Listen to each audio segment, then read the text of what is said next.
នៅពេលដែលយើងធ្លាក់ខ្លួនលំបាកមិនមានលុយសូម្បីតែមួយរៀលនៅក្នុងខ្លួនក៏គ្មានអ្នកណាដឹងហើយក៏គ្មានអ្នកណាខ្វល់ពីយើងដែរ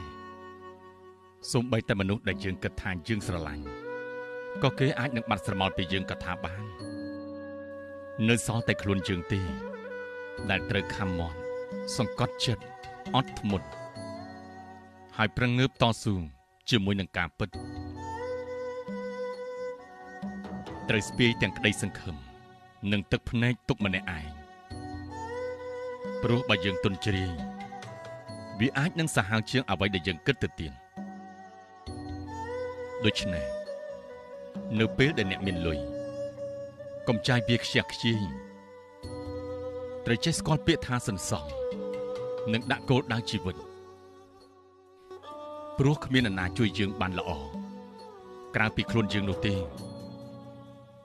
ត្រូវចាំទុកជានិច្ចថាជីវិតវាមិនថិតថេរនោះទេគ្រប់យ៉ាងត្រូវចាប់ផ្ដើមពីយើងកុំរំពឹងលើជោគ